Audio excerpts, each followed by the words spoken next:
बहुत बुरा लगता है ना जब कोई आपकी रिस्पेक्ट नहीं करता। डिसरिस्पेक्ट एक ऐसी चीज़ है जो हम सभी कभी न कभी फेस करते हैं और बिना सोचे रिएक्ट करना बहुत ईजी होता है। पर स्टोइसिज्म हमें सिखाता है कि हम इन सिचुएशंस को विजडम और सेल्फ कंट्रोल के साथ कैसे हैंडल करें। अगर हम स्टोइसिज्म को फॉलो करें तो हम डिसरिस्पेक्ट को ऐसे सामना कर सकते हैं जो हमारी सेल्फ रिस्पेक्ट को प्रोटेक्ट करे और हमें काम रखे। स्टोइसिज्म का फोकस है वर्चुअस पे, रीजंस यूज करने पे और उन चीजों की टेंशन ना लेने पे जो हम कंट्रोल नहीं कर सकते। ये रहे 10 इंपॉर्टेंट स्टोइक लेसन्स जो आपको डिसरिस्पेक्ट हैंडल करने में मदद कर सकते हैं। नंबर 1, डिसरिस्पेक्ट को पर्सनल मत लो। जब कोई आपको डिसरिस्पेक्ट करता है तो ज्यादातर ये उनकी अपनी स्ट्रगल्स का रिफ्लेक्शन होता है, ना कि आपकी वर्थ का। उनका रूड बिहेवियर इनसिक्योरिटी, जेलसी या उनकी खुद की लाइफ की प्रॉब्लम्स की वजह से हो सकता है। मार्कस ऑरेलियस जो एक फेमस स्टोइक थे, उन्होंने सिखाया था कि दूसरों की गलतियों या नेगेटिव एक्शंस को अपने ऊपर इफेक्ट मत होने दो। खुद को एक मजबूत पहाड़ की तरह देखो। चाहे हवा कितनी भी जोर से चले, पहाड़ अपनी जगह से हिलता नहीं। डिसरिस्पेक्ट भी उसी हवा की तरह है जो तब तक आपको नहीं ला सकती जब तक आप उसे इंपॉर्टेंस ना दो। सोचो कि हर एक तेजी से चलने वाली हवा दूसरे इंसान के पर्सनल इश्यूज का रिफ्लेक्शन है। जब भी कोई डिसरिस्पेक्ट करे, अपने आप को याद दिलाओ कि यह सिर्फ उनकी नेगेटिविटी है जो आपके कोर को अफेक्ट नहीं कर सकती। ये माइंडसेट आपको स्ट्रांग और पीसफुल बनाएगा, क्योंकि दूसरों के वर्ड्स आपकी असली वैल्यू डिफाइन नहीं करते। लेकिन एक चीज समझना जरूरी है, बार बार डिसरिस्पेक्ट इग्नोर करना कभी कभी डेंजरस भी हो सकता है। अगर आप हमेशा लोगों को बिना जवाब दिए टॉलरेट करते रहोगे तो वो सोचने लगेंगे कि उनका बिहेवियर सही है। इसका रिजल्ट ये हो सकता है कि डिसरिस्पेक्ट और बढ़ जाए और ये आपकी सेल्फ एस्टीम को डैमेज कर सकता है और एक अनहेल्दी एनवायरनमेंट क्रिएट कर सकता है। जब आप हर बात पर्सनली लेते हो तो दूसरों के नेगेटिव वर्ड्स और एक्शंस आपके कॉन्फिडेंस को ख़त्म करने लगते हैं। आप अपनी एबिलिटीज़ पे डाउट करने लगते हो और अपना बिहेवियर चेंज कर लेते हो सेल्फ डिसरिस्पेक्ट अवॉइड करने के लिए। इससे दूसरे लोग आपके एक्शंस और माइंडसेट पे कंट्रोल पाने लग जाते हैं और फिर इसकी वजह से आप पावरलेस और एंग्शियस फील करने लगते हो, जो आपकी मेंटल हेल्थ और वेल बीइंग पे बुरा असर डाल सकता है। इसीलिए डिसरिस्पेक्ट को इग्नोर करना एक बैलेंस के साथ होना चाहिए। लोगों को कामली और फर्मली बताना जरूरी है कि आप किस बिहेवियर को टॉलरेट नहीं करेंगे। ये इस बात का ध्यान रखना है कि आप हर जगह अननेसेसरी बैटल्स ना लड़ें, लेकिन लोगों को यह भी ना लगने दें कि आपको हर्ट या अंडरमाइन करना ठीक है। सोचिए आप एक फैमिली गैदरिंग में हो और कोई रिलेटिव आपके करियर चॉइसेस पे एक रूड कमेंट मार देता है, वो भी सबके सामने। पहले तो आपको embarrassment और फ्रस्ट्रेशन फील होती है। आप चाहें तो तुरंत रिएक्ट करके उनसे लड़ सकते हो या सरकास्टिक जवाब दे सकते हो, लेकिन आप एक गहरी सांस लेते हो और याद रखते हो कि उनका ओपिनियन सिर्फ उनकी लिमिटेड सोच का रिफ्लेक्शन है, ना कि आपकी एबिलिटीज का।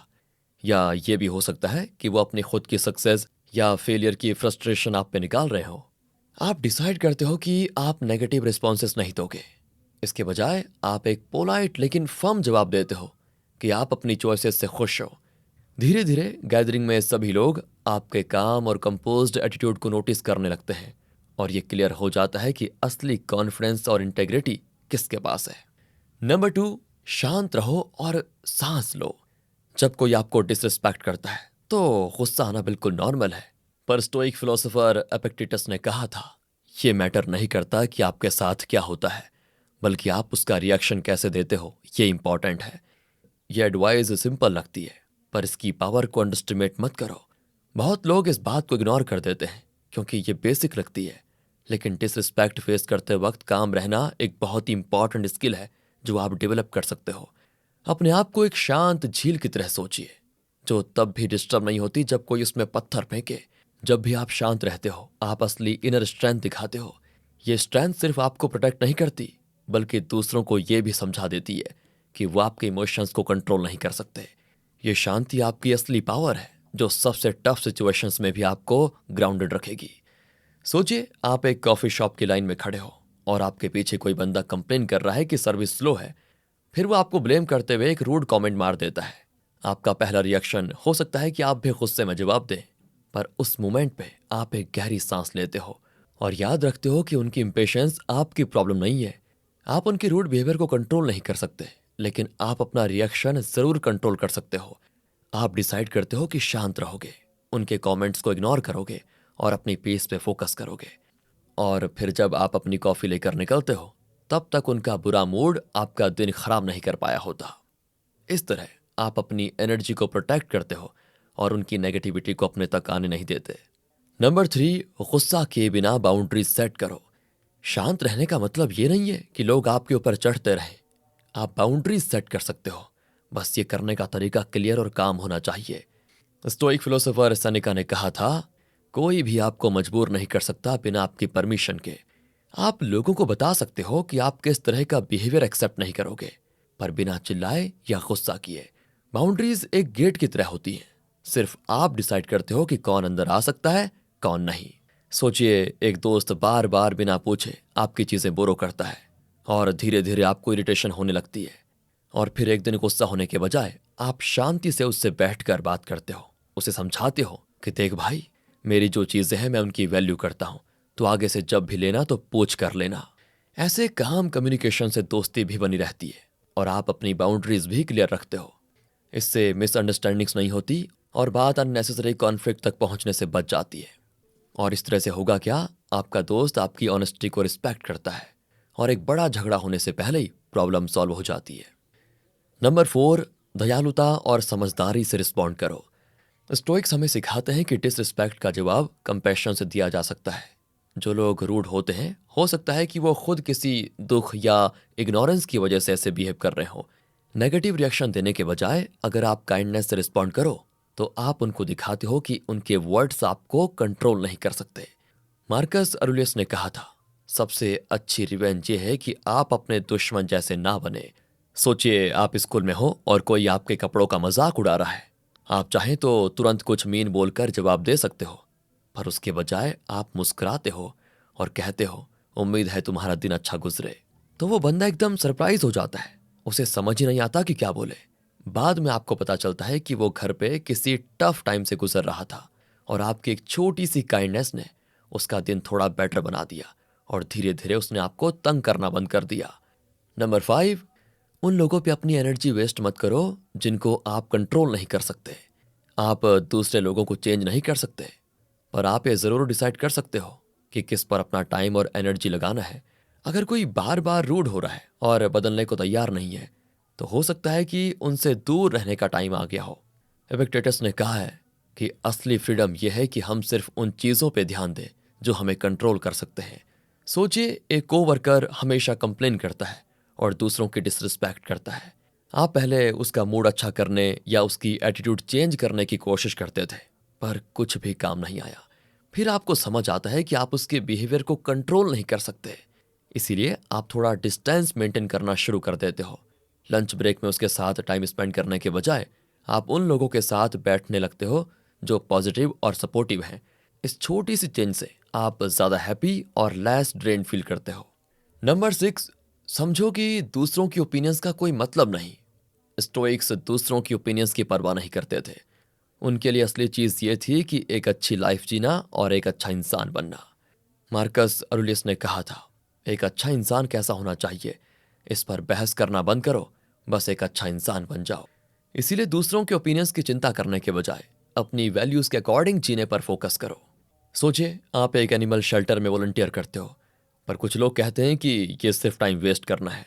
आप चाहें तो उनकी बातें सुन के डिमोटिवेटेड हो सकते हैं, पर आप अपने दिल में जानते हो कि आप ये सब काइंडनेस और कंपैशन की वजह से कर रहे हो। आप उनकी बातों को इग्नोर करते हो और अपने काम में लगे रहते हो। धीरे धीरे वही लोग जो पहले क्रिटिसाइज कर रहे थे, आपकी डेडिकेशन से इंस्पायर होने लग जाते हैं और कुछ लोग तो आपके साथ वॉलंटियर करने भी आ जाते हैं। जब आप अपनी वैल्यूज़ पे टिकते हो ना, तो आप खुद एक एग्जाम्पल बन जाते हो। नंबर 7, सोचिए कि कोई आपको डिसरिस्पेक्ट क्यों कर रहा है। जब कोई रूड बिहेव करता है तो एक बार सोचो कि ऐसा क्यों हो रहा है। बहुत बार लोग अपनी खुद की प्रॉब्लम्स की वजह से ऐसे रिएक्ट करते हैं। अगर आप ये समझ लेना कि कोई आपको डिसरिस्पेक्ट क्यों कर रहा है, तो आप डिसाइड कर सकते हो कि रिएक्ट करना वर्थ है या फिर नहीं। कभी कभी क्या होता है कि बेकार का रिएक्ट करने के बजाय छोड़ देना ही बेटर होता है। सोचिए, आप दोस्तों के साथ एक गेम खेल रहे हो और एक दोस्त आपके गेम प्लेइंग स्टाइल पर मजाक उड़ाता है। ये बात चुभती है, पर तुरंत गुस्से से रिएक्ट करने के बजाय आप बाद में उसे कामली बात करते हो और बताते हो कि उसके कमेंट से आपको बुरा लगा। वो माफ़ी मांगता है और आप दोनों एक दूसरे को बेटर समझने लगते हो। इससे न सिर्फ दोस्ती बनी रहती है, बल्कि अननेसेसरी कॉन्फ्लिक्ट भी अवॉइड हो जाता है। नंबर 8, गुस्से को पकड़ कर मत रखो। जब कोई रूड होता है ना, तो गुस्सा आना बिल्कुल नॉर्मल है। ऐसा लगता है जैसा एक तूफान अंदर से उठ रहा हो, एक प्रेशर बिल्ड हो रहा हो जो किसी तरह बाहर निकलना चाहता है। गुस्सा इतना ओवर पावरिंग लगता है कि बस वहीं दिखा दे और कुछ नहीं। पर स्टोइक्स जानते थे कि गुस्सा पकड़ के रखना सिर्फ आपको ही हर्ट करता है। यह एक जहर पीने जैसा है। मार्कस अरुलियस ने कहा था, आपके पास अपने दिमाग का कंट्रोल है, बाहर की चीजों का नहीं। गुस्सा छोड़ना आसान नहीं है, पर यही असली स्ट्रेंथ है। ये दिखाता है कि आप अपने इमोशंस के गुलाम नहीं हो, बल्कि उनको कंट्रोल करते हो। सोचिए, आपने अपने एक दोस्त को कोई सीक्रेट बताया और उसने किसी और को बता दिया। आपको धोखा महसूस होता है और आप इतने गुस्से में हो कि सोचते हो कि कभी माफ नहीं करूंगा उसे। पर धीरे धीरे आप समझते हो कि गुस्सा पकड़ के रखने में सिर्फ आपको ही तकलीफ हो रही है, और आखिर में आप इसे छोड़ने का डिसाइड करते हो, नॉट उनके लिए बल्कि अपनी शांति के लिए। आप सीख लेते हो कि ट्रस्ट करने में थोड़ा केयरफुल रहना है, पर एक गलती की वजह से पूरी लाइफ बिटर नहीं बनानी। नंबर 9, अवेयरनेस डेवलप करो। जब कोई आपको डिसरिस्पेक्ट करे तो तुरंत रिएक्ट करने से पहले एक मोमेंट रुक जाओ। नोटिस करो आप क्या फील कर रहे हो, पर अपने इमोशंस को अपने ऊपर कंट्रोल मत करने दो। स्टोइक्स इस प्रैक्टिस को कॉन्शियस अवेयरनेस कहते हैं। इसका मतलब है कि अपनी फीलिंग्स को ऑब्जर्व करना, उसमें बिना फंसे हुए। जब आप अपने अंदर चल रहे इमोशंस को समझने लगते हो, तो आप दूसरे इंसान की इग्नोरेंस भी समझ सकते हो। ज्यादातर लोग बार बार डिसरिस्पेक्ट करते हैं। वो अपनी खुद की कमियां नहीं देख पाते, या फिर उन्हें खुद के बारे में अच्छा महसूस नहीं होता। इसीलिए वो दूसरों को नीचा दिखाकर अपने अंदर की प्रॉब्लम से बचने की कोशिश करते हैं। अगर आप इस बात को समझ लो, तो आप उनके रूड बिहेवियर को पर्सनल लेने के बजाय उनकी इग्नोरेंस का एक सिम्टम समझ सकते हो। इससे आप अपने पीस को प्रोटेक्ट कर सकते हो और अननेसेसरी नेगेटिविटी में फंसने से बच सकते हो। नंबर 10, समझो कि डिसरिस्पेक्ट आपके कैरेक्टर को नुकसान नहीं पहुंचा सकती। स्टोइक्स का मानना था कि कोई भी आपके कैरेक्टर को तब तक हर्ट नहीं कर सकता जब तक आप उन्हें अलाउ ना करो। अगर कोई आपके साथ रूड बिहेव करे, इसका यह मतलब नहीं कि आपको अपने आप को बदलने की ज़रूरत है। एपिक्टेटस ने कहा था, अगर आप बाहर से अप्रूवल ढूंढ रहे हो, तो आपने पहले ही अपनी इंटीग्रिटी कॉम्प्रोमाइज़ कर दी है। मतलब यह है कि दूसरों की ओपिनियंस या उनका डिसरिस्पेक्ट आपके असली कैरेक्टर को डिफाइन नहीं करता। अगर आप अपनी वैल्यूज़ पर टिके हो, तो चाहे लोग कुछ भी क्यों ना करें, आपका सेल्फ रिस्पेक्ट बना रहेगा। इसीलिए जब भी कोई आपको नीचा दिखाने की कोशिश करे, बस याद रखो, उनकी बातें सिर्फ उनके माइंड का रिफ्लेक्शन है, आपका नहीं। तो अगली बार जब भी कोई आपको डिसरिस्पेक्ट करे, एक गहरी सांस लो और इन लेसन्स को याद करो। अपने इमोशंस पे कंट्रोल रखो, अपनी शांति को प्रोटेक्ट करो और ठंडे दिमाग से काम लो। इसमें से कौन सा टिप आपको सबसे ज्यादा पसंद आया, कमेंट में जरूर बताना। मिलते हैं नेक्स्ट वीडियो में। Thanks for watching.